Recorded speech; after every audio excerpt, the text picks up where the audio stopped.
Welcome to Oscar architects. நான் architect Rohan. இதுக்கு முன்னாடி நம்ம பார்த்த ப்ராஜெக்ட்ஸை விட இன்னைக்கு பார்க்க போற ப்ராஜெக்ட் ரொம்பவே டிஃப்ரெண்டான ஒரு ப்ராஜெக்ட்.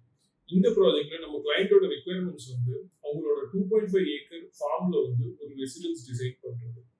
இந்த ப்ராஜெக்ட்ல நம்மளோட ஒர்க் வந்து அந்த ப்ராஜெக்டோட எந்த இடத்துல பில்டிங்கை பிளேஸ் பண்ண போறோம் அப்படிங்கறத வந்து முடிவு பண்றதுல இருந்தே ஸ்டார்ட் ஆகும். இந்த ப்ராஜெக்ட்டுக்காக அவங்களோட ஃபார்முக்குள்ள வந்து நம்ம ஒரு 40 ஃபீட் பை 55 ஃபீட் யூஸ் பண்றோம். இதுல வந்து நம்ம வீட்டுக்கு முன்னாடி வந்து ஃபர்ஸ்ட் வந்து ஒரு பெரிய சிட் அவுட் ஸ்பேஸ் மாதிரி நம்ம ப்ரொவைட் பண்றோம். இந்த இடத்துல சிட் அவுட் ஸ்பேஸ் நம்ம ப்ரொவைட் பண்றோம்.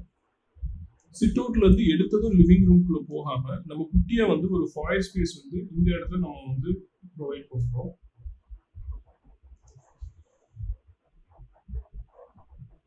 இந்த கிளைண்ட்டை பொறுத்த வரைக்கும் அவங்களுக்கு கார்டனிங்ல ரொம்ப இன்ட்ரெஸ்ட் இருக்கிறதுனால முதல்ல வந்து நம்ம முடிஞ்ச அந்த ப்ராஜெக்ட்ல வந்து ஒரு கோர்ட்யார்டு வந்து இன்ட்ரடியூஸ் பண்ணணும் அப்படிங்கிற மாதிரி பிளான் பண்ணியிருந்தோம். ஸோ இந்த ப்ராஜெக்ட்ல வந்து நம்ம கோர்ட்யார்டு வந்து இந்த இடத்துல வந்து நம்ம ஃபாயருக்கு அடுத்தால இந்த இடத்துல வந்து நம்ம கோர்ட்யார்டு வந்து இன்ட்ரடியூஸ் பண்ணுறோம்.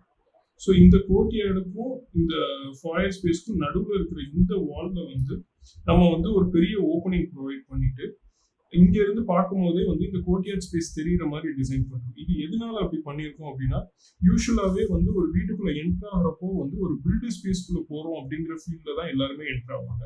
அப்படி இல்லாம அப்படி உள்ள போகும்போதும் நம்ம வந்து ஒரு பெரிய ஓப்பனிங் ப்ரொவைட் பண்றதுனால மெயின் டோரை திறந்து அவங்க உள்ள போகும்போதே வந்து இந்த கோர்ட்யார்டோட வியூ தெரியும்.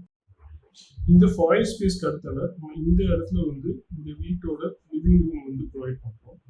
இந்த லிவிங் ரூம் ஸ்பேஸ்ல இருந்து நம்ம வந்து இந்த கோர்ட்யார்டை மறுபடியும் பார்க்குற மாதிரி இருக்கு. இந்த இடம் வழியா ரெஸ்ட் ஆஃப் த ஹவுஸ்க்கு ஒரு சின்ன பேசேஜ் மாதிரி கொடுத்து இந்த இடத்துல வந்து நம்ம வந்து ஒரு மேலே போகிறது ஃபர்ஸ்ட் ஃப்ளோருக்கு போகிறதுக்கான ஸ்டேர்கேஸ் வந்து இந்த இடத்துல நம்ம ப்ரொவைட் பண்ணுறோம்.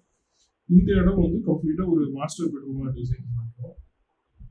ஸோ இந்த மாஸ்டர் பெட்ரூமில் வந்து ஆஸ் யூஷுவல் நம்மளுக்கு வந்து உள்ளேயே வந்து dressing room and rest room வந்து நமக்கு வந்துடுது.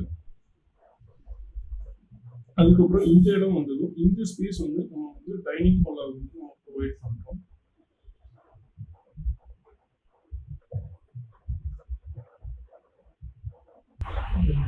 இந்த இடம் வந்து நம்ம கிச்சனை ப்ரொவைட் பண்றோம். ஸோ கிச்சன் நமக்கு இங்கே வருது.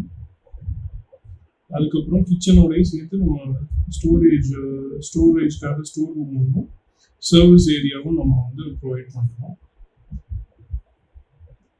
இந்த பக்கம் நம்ம வந்து ஒரு சின்னதாக ஒரு காமன் டாய்லெட் வரும். இங்கே ஃப்ரண்ட்ல வந்து இன்னொரு பெட்ரூமும் நம்ம வந்து ப்ரொவைட் பண்ணுறோம்.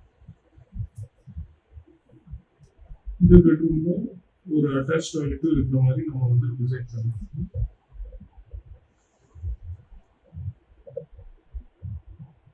இந்த இடத்துல டைனிங் ஹாலோட வாஷ் பேசிங் ஏரியாவும் இந்த இடத்துல நம்ம ப்ரொவைட் பண்ணுற மாதிரி பிளான் பண்ணுறோம்.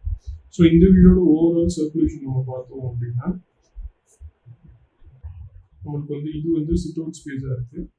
இது வந்து இங்கே வந்து ஃபாயருக்குள்ள என்ட்ரு ஆகும். இப்படி என்ட்ரு ஆகும்போது இந்த கோர்ட்யார்டோட வியூ நம்மளுக்கு கிடைச்சிருது. இங்கே வந்து நம்ம லிவிங் ரூம்குள்ளே என்ட்ரு ஆகும். இது வந்து நம்ம ஸ்டேர்கேஸ் ஏரியாவை பிளான் பண்ணியிருக்கோம். ஸ்டேர்கேஸ் வழியாக மேலே ஃபர்ஸ்ட் ஃப்ளோரில் வந்து இந்த ப்ராஜெக்டை பொறுத்த வரைக்கும் நம்ம வந்து இந்த மாஸ்டர் பெட்ரூம் கீழே இருக்கிறதுக்கு நேராக மேலேயே வந்து இன்னொரு மாஸ்டர் பெட்ரூமும் இந்த kitchen and store room service area use பண்ணி இன்னொரு மாஸ்டர் பெட்ரூமாக பிளான் பண்ணுறோம். இந்த மாஸ்டர் பெட்ரூம்குள்ள டோர் வந்து நம்ம இங்கே ப்ரொவைட் பண்ணுறோம். இங்கேருந்து நம்ம ட்ரெஸ்ஸிங் ரூம்குள்ளே போகிறது இப்படின்னா இங்கேருந்து ரெஸ்ட் ரூம்குள்ளே போகிறது நம்ம இங்கேயும் ப்ரொவைட் பண்ணுறோம். கிச்சனுக்குள்ளே என்ட்ரி பாயிண்ட் வந்து நம்ம இந்த இடத்துலையும் service area and store room வந்து இங்கேங்கிற மாதிரி நம்ம ப்ரொவைட் பண்ணுறோம். இந்த சர்வீஸ் ஏரியாவிலேருந்து வெளியே போகிறதுக்கு இங்கே ஒரு வழியும் நம்ம ப்ரொவைட் பண்ணுறோம். இந்த காமன் டாய்லெட்டோட என்ட்ரன்ஸ் இருக்குது. இங்கே ஒரு இந்த பெட்ரூம்குள்ள என்ட்ரன்ஸ் அண்ட் இந்த டாய்லெட்டோட என்ட்ரன்ஸ் இந்த இடத்துலையும் நம்ம ப்ரொவைட் பண்ணுறோம். இந்த வீட்டோட ஹைலைட்டாகவே நம்ம இந்த கோர்ட்யார்டை தான் டிசைன் பண்ணியிருக்கோம். இந்த கோர்ட்யார்டுக்கான என்ட்ரன்ஸ் வந்து நம்ம இந்த இடத்துல இப்படி கிராஸ் ஆன இந்த வாலில் ப்ரொவைட் பண்ணுறோம். இந்த கோர்ட்யார்டை சுற்றி வந்து நம்மளுக்கு 4 சைட்ஸ்லையுமே வால்ஸ் இருந்தாலும் அந்த வால்ஸை ஃபுல்லாகவே வந்து கம்ப்ளீட்டாகவே நம்ம வந்து முடிஞ்ச அளவுக்கு எவ்வளோ பெரிய ஓப்பனிங்ஸ் ப்ரொவைட் பண்ண முடியுமோ அவ்வளோ பெரிய ஓப்பனிங்ஸ் வந்து நம்ம ப்ரொவைட் பண்ணியிருக்கோம். இந்த வீட்டோட எல்லா ஸ்பேசஸுமே வந்து கோர்ட்யார்டை சுற்றி தான் இருக்கு. அதனால நம்ம எந்த ஒரு ஸ்பேஸ்லேருந்து இன்னொரு ஸ்பேஸ்க்கு ட்ராவல் பண்ணணும்னாலும் கோர்ட்யார்டு வந்து நம்மளுக்கு ஒரு சைடில் இருக்கும்.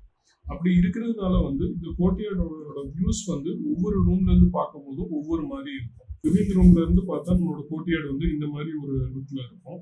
அதுவே வந்து நம்ம அந்த என்ட்ரன்ஸ் டோர்வேல இருந்து பார்த்தோம் அப்படின்னா அது இந்த மாதிரி ஒரு லுக் நமக்கு கிடைக்கும். அதுவே வந்து டைனிங் ஹால்ல இருந்து நம்ம பார்க்க போகும்போது இந்த மாதிரி இருக்கும். இந்த கோர்ட்யார்டு வந்து ஒரே கோர்ட்யார்டா இருந்தாலும் அதோட ஷேப் வந்து இர்ரெகுலரா இருக்கிறதுனால ஒவ்வொரு ஸ்பேஸ்ல இருந்து நம்ம பார்க்கும் போதும் அந்த வியூவிங் ஆங்கிள் பேஸ் பண்ணி அந்த கோர்ட்யார்டோட வியூ வந்து கம்ப்ளீட்டா டிஃப்ரெண்டா இருக்கும். விஷுவலாங்கிறத தாண்டி இந்த கோர்ட்யார்டு வந்து நேச்சுரல் லைட்டிங் வீட்டுக்குள்ள வர்றதுக்காகவும் வென்டிலேஷனுக்காகவும் ரொம்பவே ஹெல்ப் பண்ணுது. இந்த பில்டிங்கை வந்து நம்ம ஓரியன்டேஷன் பிளான் பண்ணதுமே கம்ப்ளீட்டா அந்த கிளைமேட் பேஸ் பண்ணி தான் வந்து நம்ம பிளான் பண்ணியிருக்கோம். ஸோ இந்த சைட்டை பொறுத்த வரைக்கும் 75% ஆஃப் த டைம் வந்து பீரியட்ல வந்து விண்ட் டைரக்ஷன் வந்து இந்த டைரக்ஷன்லையும் rest of the 25% of the time வந்து விண்ட் டைரக்ஷன் வந்து இந்த சைட்ல இருந்து அடிக்குது. ஸோ அப்படி இருக்கும்போது இங்க லிவிங் ரூம்குள்ள இருந்து ஏர் வந்து இங்க அப்படியே கோர்ட்யார்டு வர்ற மாதிரியும் மித்த நேரத்துல இங்க கிச்சன் டைனிங் ஏரியால இருந்து வந்து கோர்ட்யார்டு வர்ற மாதிரியும் இருக்கு. ஸோ பில்டிங்குள்ள ஏர் டிராவல் பண்ணும்போது அந்த ஏர் வந்து ஆட்டோமேட்டிக்காவே ஹீட் ஆகி இந்த கோர்ட்யார்ட் ஸ்பேஸை வந்து ரீச் ஆகும். அப்படி ரீச் ஆகும்போது இந்த கோர்ட்யார்ட் ஸ்பேஸ்ல இருந்து அந்த வார்ம் ஏர் வந்து ஆட்டோமேட்டிக்கா மேல ரைஸ் ஆகும்.